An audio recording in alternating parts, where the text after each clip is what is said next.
Now, originally my idea for question of the week, which I got from Cradius in the comments of last week's video, was going to be, what's the best rivalry in all of Star Wars? But the more I thought about it, the more I realized that could be looked at many different ways.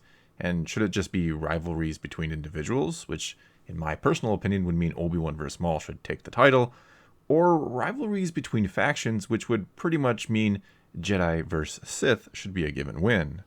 And then on my Discord server, I asked if you would consider Darth Vader vs. Anakin a type of rivalry, and that spawned into a debate about just when did Anakin turn into Darth Vader, if he ever truly did, which, of course, leads us to this question. And before I ramble on any longer about that, let's take a look at the results. And a few very curious things happened with this poll. First, even though the number of participants was around the usual, which is 25,000 votes or so, the number of comments left was significantly higher than usual. And yeah, I certainly realize that's partly because one of the options was to tell me your opinion of when Anakin became Vader in the comments below. Another curious thing that happened is there was hardly any upvoting of comments. In fact, the top-rated comment got a mere 55 thumbs up, whereas usually a top-rated comment gets several hundred, and then there are maybe a half dozen others that also get 100 or a couple hundred upvotes. Yet this time, again, 55 was the top, and there is a quick decline after that. And all of this told me that this didn't make for a very good poll question on my part, because there seems to be a great many, too many, varying opinions about when, and if, Anakin Skywalker became Darth Vader.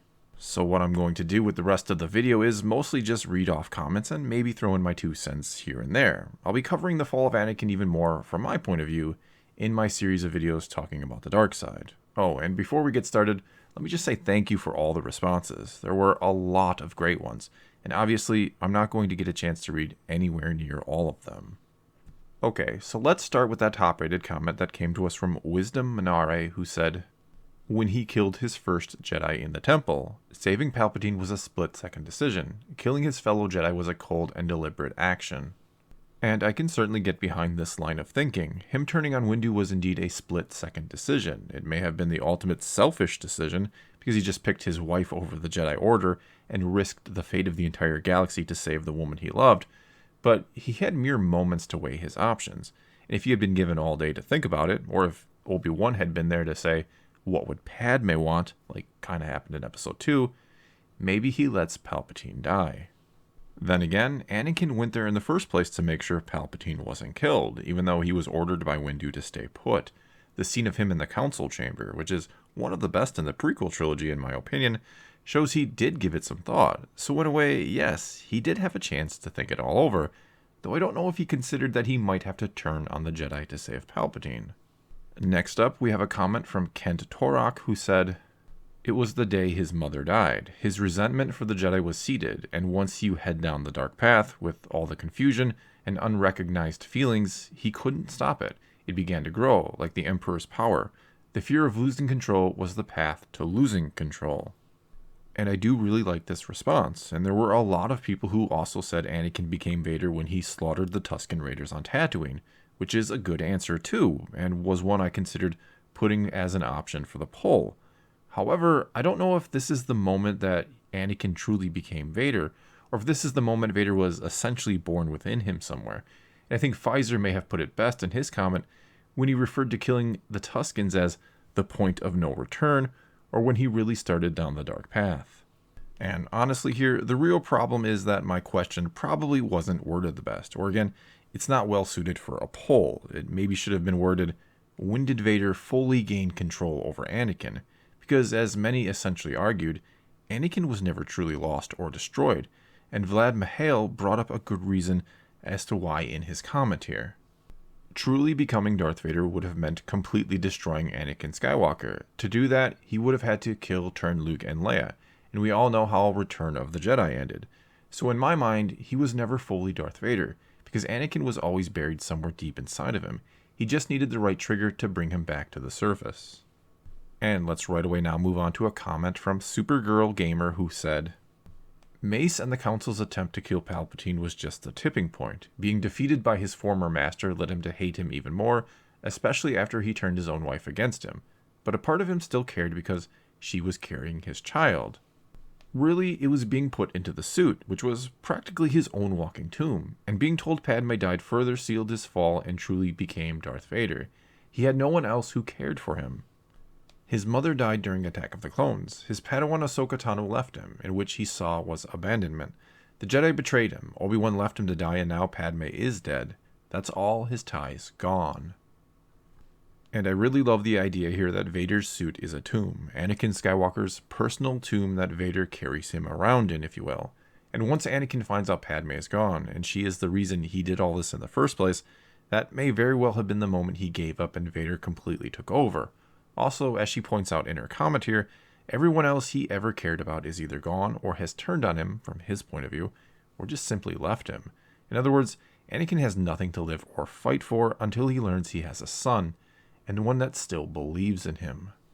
Okay, let's now get to a comment from Slade Wilson, who said, when he realized he loved Padme and couldn't be with her due to the Jedi Order.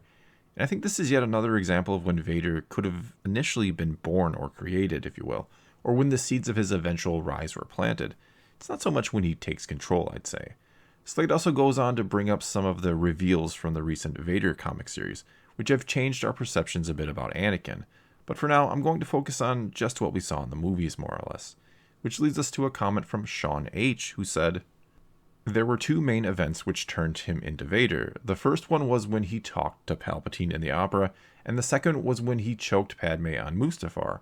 Why the first one? Well, Pal was giving him some clear hints he's a Sith, and all Anakin did was think, yeah, that sounds good. The choking on Mustafar was the final step because he was so much into the dark path he just hurt the one he loved the most. It's kind of the first time he let his anger fully control him. And just like the scene of Anakin in the Jedi Council chamber that I spoke of earlier, that cuts between him and Padme as he contemplates what to do, the Opera House scene between Anakin and Palpatine also features no action of any kind, yet is easily one of my favorites, and maybe the favorite scene in the entire prequel trilogy for me. And one of the reasons why I love it so much is because, as Sean brings up in his comment, here's Palpatine telling Anakin this story about some Sith Lord Anakin's never heard of, and at no point does Anakin ever really stop to ask Palpatine how he knows all this. Instead, he's so focused on learning this power that he completely misses that this is essentially Palpatine basically starting to come out as a Sith Lord right in front of him.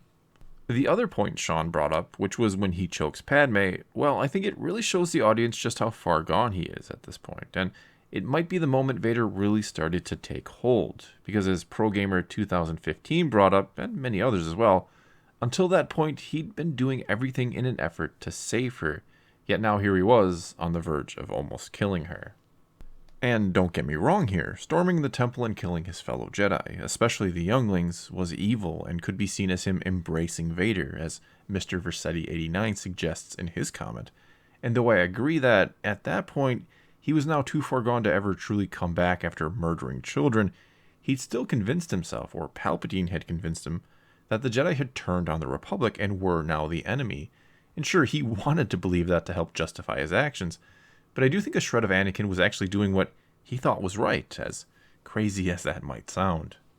Lastly here, let's get to a comment from Backstage Bum, who said, I think it was a gradual process after the fact. At some point he became a complete servant of the Emperor with no remorse or even emotion really. He's more machine now than man, twisted and evil. Even up to getting the suit, Anakin was still present. Who knows exactly when, but at some point, Anakin almost completely faded away. I don't think it was until Vader became aware of Luke that Anakin woke up a little bit. And I do think this sums it up pretty well, that it was probably a very gradual, multi-phased process where more and more of Anakin was stripped away as time went by, leaving only Vader. But Anakin was always there in some capacity, and once Vader learns he has a son, he also essentially learns that Palpatine has lied to him to at least some extent regarding Padme's death, which begins to turn him against Palpatine. Not that Sith are ever truly on the same team, mind you, but that was really the moment, and it's seen in the first volume of the Vader comic book that his own ambition and desire to destroy Palpatine really started to kick in. All in all, this is a very difficult question to tackle, and there really is no right answer. Nevertheless, thanks again to everyone who left a comment, and again, there were a lot of you who did. It's always awesome to be able to read through and see how different people can interpret Star Wars differently. And this was one of those times where people certainly saw things very differently. So again, thank you to everybody who watches and comments. I really do appreciate it. Well, that's all I've got for this time. My tentative idea for next week's question is to ask all of you, what do you think the best lightsaber battle is in all of Star Wars? Something a little more fun. Which is a question that, yeah, it's also a bit more cut and dry than this week's one was, but would no doubt lead to some very interesting comments. So please feel free to leave your thoughts on this video or to further discuss when you think Anakin became Vader, or just leave what you think the top 5 lightsaber battles in Star Wars are that we should pick from on next week's question. Either way, leave your comments below and let's talk some Star Wars. And until next time, thanks for watching.